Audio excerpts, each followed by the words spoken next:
entire world teacher YouTube channel. I am Shafi. Dear speaker and listeners. Today we presenting two interesting and amazing stories. The illusion of reflection and the clever king. Which may bring positive changes in your life and behavior. So don't miss a single line. The stories is very short and interesting and amazing to enjoy. Read by screen or listen by voice. The illusion of reflection. Once there was a king who had presented his daughter, the princess, with a beautiful diamond necklace. The necklace was stolen and his people in the kingdom searched everywhere but could not find it. Some said a bird might have stolen it. The king then asked them all to search for it and put a reward for $50,000 for anyone who found it. One day a clerk was walking home along a river next to an industrial area. This river was completely polluted, filthy and smelly. As he was walking, the clerk saw a shimmering in the river. And when he looked, he saw the diamond necklace. He decided to try and catch it so that he could get the $50,000 reward. He put his hand in the filthy, dirty river and grabbed at the necklace but somehow missed it and didn't catch it. He took his hand out and looked again and the necklace was still there. He tried again, this time he walked in the river and dirtied his pants in the filthy river and put his whole arm in to catch the necklace.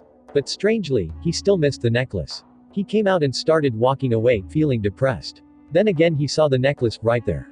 This time he was determined to get it no matter what. He decided to plunge into the river, although it was a disgusting thing to do as the river was polluted, and his whole body would become filthy. He plunged in, and searched everywhere for the necklace and yet he failed. This time he was really bewildered and came out feeling very depressed. That he could not get the necklace that would get him $50,000. Just then a saint who was walking by saw him, and asked him what was the matter. The clerk didn't want to share the secret with the saint, thinking the saint might take the necklace for himself. So he refused to tell the saint anything. But the saint could see this man was troubled and being compassionate, again asked the clerk to tell him the problem and promised that he would not tell anyone about it. The clerk mustered some courage and decided to put some faith in the saint. He told the saint about the necklace and how he tried to catch it but kept failing. The saint then told him that perhaps he should try looking upward, toward the branches of the tree, instead of in the filthy river. The clerk looked up and true enough, the necklace was dangling on the branch of a tree. He had been trying to capture a mere reflection of the real necklace all this time. Material happiness is just like the filthy, polluted river, because it is a mere reflection of the true happiness in the spiritual world.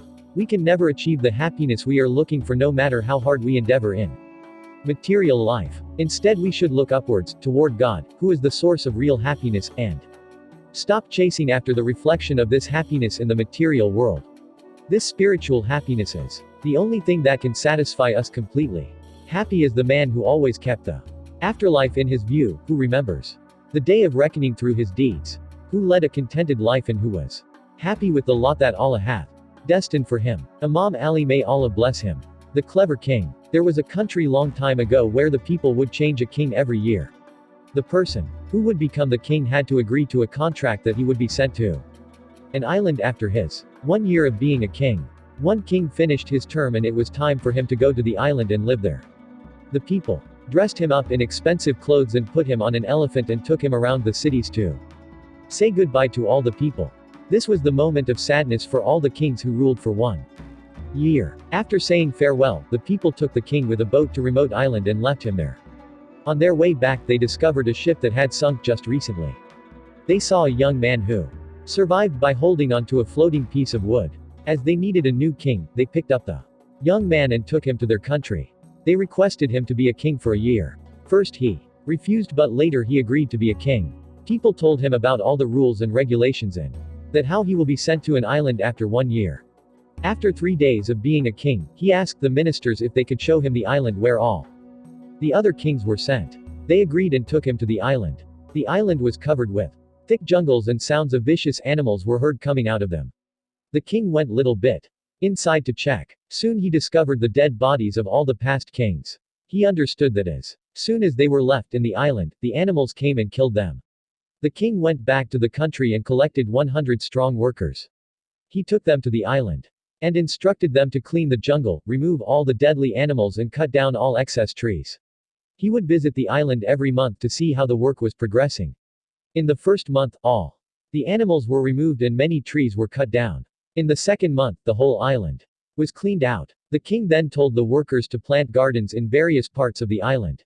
He also took with himself useful animals like chickens, ducks, birds, goats, cows, etc. In the third month, he ordered the workers to build big houses and docking stations for ships. Over the months, the island turned into a beautiful place. The young king would wear simple clothes and spend very little. From his earnings as a king, he sent all the earnings to the island for storage. When 9 months passed like this, the king called the ministers and told them, I know that I have to go the island after 1 year, but I would like to go there right now. But the ministers didn't agree to this and said that he has to wait for another 3 months to complete the year. 3 months passed and now it was a full year. The people dressed up the young king and put him on an elephant to take him around the country to say goodbye to others. However, this king is unusually happy to leave the kingdom. People asked him, all the other kings would cry at this moment, and why are you laughing? He replied, don't you know what the wise people say? They say that when you came to this world, as a baby, you were crying and everyone was smiling.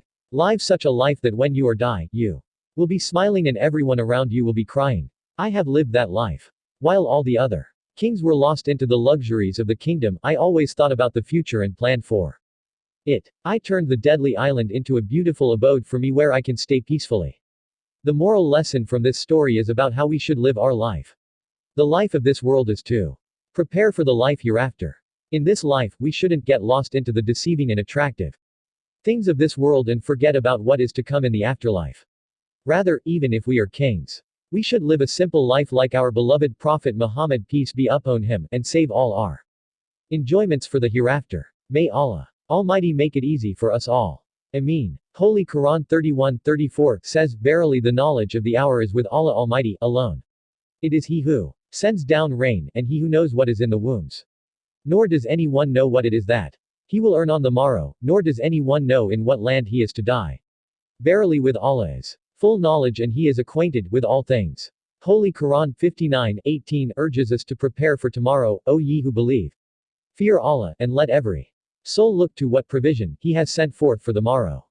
Yea, fear Allah, for Allah is well acquainted with all that ye do. Somebody asked Imam Hassan, may Allah bless him, why are we reluctant to die, why don't we like death? Because, replied the Imam Hassan, may Allah bless him, you ruined your next world and developed this one, naturally. You do not like to be transferred from flourishing to decline. I am looking and wait for yours humble suggestions.